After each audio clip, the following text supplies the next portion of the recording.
শিব বললেন, হে দেবী, তুমি ভক্তির কাছে সহজলভ্য এবং সমস্ত কর্মের বিধারণকারিণী। কলিযুগের কামনা পূরণের যদি কোনো উপায় থাকে তবে তোমার বাণী দ্বারা সমক্ষভাবে তা বলো। দেবী বললেন, আমার উপরে আপনার অসীম স্নেহ। কলিযুগের সর্ব কামনা সিদ্ধির যে সাধনা তা আমি বলছি শুনুন। তার নাম হলো অম্বাস্তুতি। ওম এ দুর্গা সপ্তশ্লোকী স্রোতের ঋষি হলেন নারায়ণ। ছন্দ অনুষ্ঠব শ্রী মহাকালী, মহালক্ষ্মী, মহাসরস্বতী হলেন দেবতা। শ্রী দুর্গার প্রীতিতার্থে সপ্তশ্লোকী দুর্গা পাঠে এর বিনিয়োগ করা হয়। এই ভগবতী মহামায়া দেবী জ্ঞানীদের চিত্তকেও বলপূর্বক আকর্ষণ করে মোহময় করে দেন।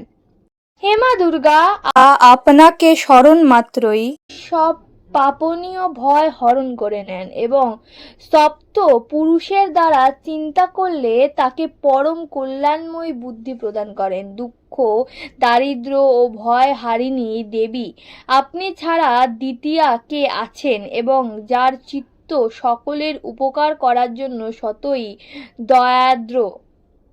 নারায়ণী, আপনি সর্বপ্রকারের মঙ্গল প্রদানকারিণী, মঙ্গলময়ী, কল্যাণদায়িনী শিবা। আপনি সর্ব পুরুষার্থে সিদ্ধিদায়িনী, শরণাগত বৎসলা, ত্রিনয়নী গৌরী, আপনাকে প্রণাম। শরণাগত দীন এবং পীড়িতকে রক্ষায় সতত নিরত তথা সকলের পীড়া নিবারণকারিণী নারায়ণী দেবী, আপনাকে প্রণাম। সর্বস্বরূপা, সর্বেশ্বরী তথা সর্বপ্রকারের শক্তি সম্পূর্ণা দিব্যরূপা দেবী দুর্গা, সকল ভয় থেকে আমাদের রক্ষা করেন, আপনাকে প্রণাম। হে দেবী, আপনি প্রসন্ন হলে সর্বব্যাধি দূর করে দেন। আপনি কুপিত হলে মনোবাঞ্ছিত সব কামনার নাশ করে দেন। যারা আপনার শরণ গ্রহণ করে আছে তাদের কাছে বিপদ কখনো আসে না। আপনার শরণ গ্রহণকারিণী ব্যক্তি অপরের শরণ দাতা হন।